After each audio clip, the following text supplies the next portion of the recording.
और ये बताइए बिकनी दीपिका पादुकोण ने पहना है जबकि वो ब्राह्मण है, और विरोध शाहरुख खान का क्यों हो रहा है?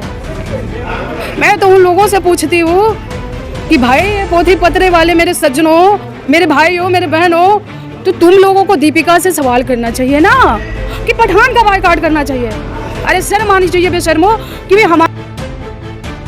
जब हमारे देश के प्रधानमंत्री जी कहते हैं कि मैं पठान का बच्चा हूँ और पठान मूवी आई है, तो कैसे विरोध हो रहा है? ये कौन लोग हैं कि विरोध कर रहे हैं? हमें लगता है कि ये क्वेश्चन उन लोगों से पूछना चाहिए जो लोग विरोध करते हैं। क्यों विरोध होना चाहिए भाई, जहाँ पे आज हमारे देश की इकोनॉमिकल कंडीशन कितनी खराब है? आज ये बताइए कि बॉलीवुड से कितने लोग जुड़े हैं, कितने लोगों को रोजगार मिलते हैं, कितने लोगों की जीविकाएं चलती हैं, और हम उसका भी बायकॉट करेंगे कैसे? जहाँ पे चीन की मुद्दा दबाया जा रहा है, तो चीन वाला मुद्दा उठाना चाहिए इस गोदी मीडिया को, इस बेशरम मीडिया को। और ये बताइए कि मुझे लगता है कि ये कोई मुद्दा हो ही नहीं सकता है। साध्वी प्रज्ञा ठाकुर ने कहा कि भावनाएं आहत हो रही हैं। ये बताइए अगर इस मूवी से साध्वी जी का भावनाएं आहत हो रही हैं, तो वो भी एक महिला है, मैं भी एक महिला हूँ, और मैं उनकी बातों पे जोर देते हुए एक बात कहना चाहूँगी कि बहुत साल पहले एक गाना आया था, ये चीज़ बड़ी है मस्त मस्त, ये चीज़ बड़ी है मस्त मस्त, आया था। वो बॉलीवुड का ये गाना है, कोई क्षेत्रीय और किसी भोजीवुड या टॉलीवुड का गाना नहीं है। मैं ये कहना चाहती हूँ कि 1925 में आरएसएस की स्थापना होती है, और साध्वी प्रज्ञा जी अपने आप को सनातनी कहती हैं। जब ये चीज़ बड़ी है मस्त मस्त, ये गाना जब वो फिल्माया जाता है, गाया जाता है, तब किसी की भावनाएं आहत नहीं होती है। मैं तो ये पूछना चाहती हूँ, मैं तो आप लोगों के माध्यम से साध्वी जी से ये पूछना चाहती हूँ, इस पे आपका क्या कहना है? वो कह रही है कि भगवा कपड़ा पहन के जो डांस कर रहे हैं डांस, उसके लिए अच्छा आप ये बताइए, मैं ये पूछना चाहती हूँ कि आप लोगों ने देखा है गाजर को? जी। ऊपर हरा होता है और नीचे भगवा कलर होता है। जो मैम की जो भावनाएं आहत हो रही है, ये बताइए हमारे प्रकृति ने इतना अच्छा उसका कम्युनिकेशन बनाया है, तो ये बताइए कि वहाँ पे तो किसी की भावनाएं आहत नहीं होती। आप पतिये तोड़ देते हैं, फेंक देते हैं, उसके बाद से आप उसको खाते हैं, तो ये बताइए हमें तो नहीं लगता है। अगर उनको लगता है तो फिर इसमें भी वो कमेंट करें, और हो सकता है तो हमारे देश में वो किसानों से कह दें कि वो गाजर ही ना उगाए। नहीं, आपने देखा होगा कि बड़े बड़े नेता जो हैं ट्वीट कर रहे हैं और मांग कर रहे हैं कि इस तरह की मूवी जो है उन्हें बैन किया जाना चाहिए या फिर इसमें बदलाव किया जाना चाहिए। भगवे का अपमान नहीं सही। जो नेता है, जो मंत्री हैं, नहीं, मेरा ये कहना है कि जब हमारे देश में ये चीज बड़ी है मस्त मस्त, ये चीज बड़ी है मस्त मस्त, जब गाना फिल्माया जा रहा था, जब ये गाना गाया जा रहा था, क्या मेरा देश आजाद नहीं था? क्या मेरे देश में नेता नहीं थे? उस समय ये लोग विरोध क्यों नहीं किए?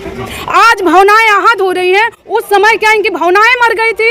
इनके अंदर की इनकी जो आत्मशक्ति थी वो छीड़ हो गई थी? क्या ये मर्द नहीं थे? क्या इनके मर्द होने पे उस समय शक था?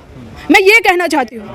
मैडम, ये नहीं लगता कि किसी लड़की पे टारगेट करना, वो भी मर्द होके कपड़ों पे, बिकनी पे, गलत है? मेरा मानना है कि देखिए, हमारे देश में निजता का अधिकार है, और हमारे देश में सबसे बड़ी बात है कि मेल और फीमेल, महिला और पुरुष सब बराबर हैं, दोहरी नागरिकता नहीं है, और हर कोई बराबर है। और उस दौर में इस तरह की बातें की जा रही है, वो कौन लोग हैं, क्यों कर रहे हैं, उनका मकसद क्या है, आखिर वो क्या करना चाहते हैं, ये तो उनसे पूछना चाहिए। यही जानना है आपसे कि किस मानसिकता के लोग हैं जो विरोध कर रहे हैं। देखिए, ये आप लोग मीडिया के लोग हैं, और कुछ बेशरम मीडिया, कुछ गोदी मीडिया, कोई चरण भाट मीडिया कहता है, वो लोग ही बता पाएंगे कि वो कौन लोग हैं।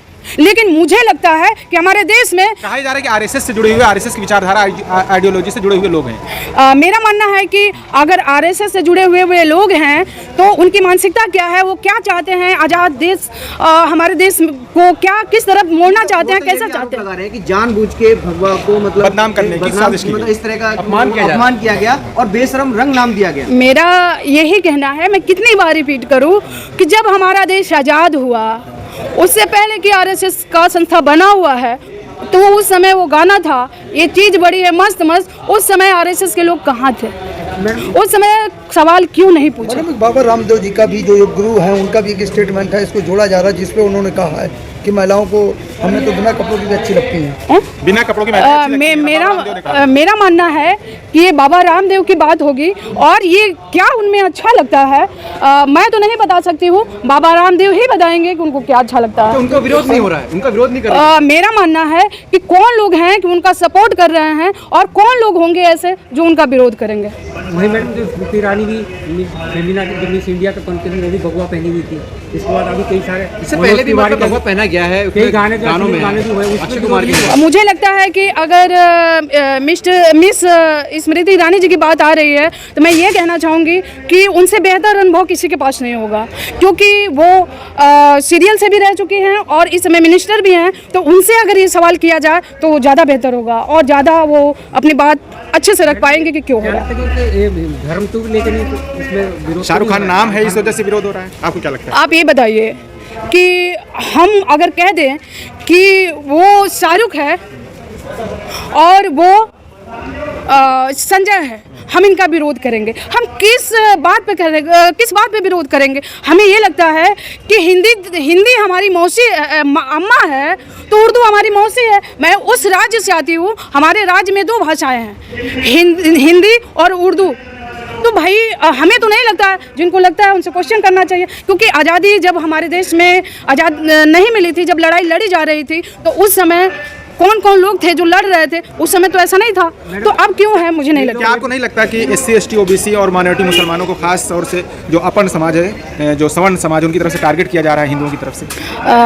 मुझे लगता है कि सबसे पहले तो आपने कहा कि सर्वर्ण समाज, हमारे जो संविधान में है सब लोग बराबर हैं और हम बराबरी की बात करते हैं, तो वो कौन लोग हैं जो लोग टारगेट करते हैं? मैं फिर से कहना चाहूँगी कि आप लोगों से बेहतर कोई नहीं बता सकता है। नहीं मैडम, वो तो ये कह रहे हैं टारगेट किसी को नहीं कर रहे हैं, कलर का मामला है कि जिस तरह से बेशर्म नाम दिया गया एक कलर का वो तो ये कह रहे हैं आप ये बताइए, हम तो कह रहे हैं प्रकृति पे सबसे पहले इन लोगों को केस करना चाहिए, प्रकृति पर करना चाहिए, क्योंकि ऊपर हरा और जमीन के अंदर भगवा है गाजर का कलर, तो प्रकृति पे ये लोग केस करें। नहीं तो कुछ लोग पता है समर्थन में भी आ रहे हैं, कह रहे हैं कि हमारे पास शाहरुख है, गर्व होना चाहिए कि फीफा वर्ल्ड कप में जिस तरह से दीपिका और शाहरुख को देखा गया है। इस पर हमें लगता है कि हमारे देश में जिस तरीके की चीज़ें अगर पॉजिटिव होती हैं तो हमारे देश के सब लोगों को गर्व होना चाहिए। ये तो नहीं, उनको भगवा से दिक्कत नहीं है, उनको जो है एक्टर है, जैसे शाहरुख खान है वो मुसलमान है, दीपिका जो है JNU गई थी, तो एक्टर और एक्ट्रेस से उनको परेशानी है, भगवा से वो तो परेशानी ये कह रहे हैं कि भगवा रंग का अपमान किया है और ये वही है जो टुकड़े टुकड़े गैंग की समर्थक है। ये टुकड़े टुकड़े गैंग क्या होता है और कौन लोगों ने इसकी स्थापना की और कौन लोगों को ये बात पता चला कि भाई फलाना टुकड़े टुकड़े गैंग है, तो आप लोगों ने बनने क्यों दिया? और ये बताइए, बिकनी दीपिका पादुकोण ने पहना है जबकि वो ब्राह्मण है, और विरोध शाहरुख खान का क्यों हो रहा है? मैं तो उन लोगों से पूछती हूँ कि भाई ये पोथी पत्रे वाले मेरे सज्जनों, मेरे भाइयों, मेरे बहनों, तो तुम लोगों को दीपिका से सवाल करना चाहिए ना कि पठान का बायकॉट करना चाहिए। अरे शर्म आनी चाहिए बेशर्मो, कि हमारा देश वैसे भी आर्थिक तंगहाली में है और बॉलीवुड से पता नहीं कितने लोगों की रोजी रोटी चलती है, उसका भी तुम लोग बायकॉट करोगे। आखिर हमारा देश और हमारे देश के लोगों का भविष्य, खासकर हमारे और आप जैसे युवाओं का भविष्य, हमारे देश की जो सरकार है, हमारे देश की जो बेशर्म मीडिया है, वो कहाँ ले जाना चाहती है?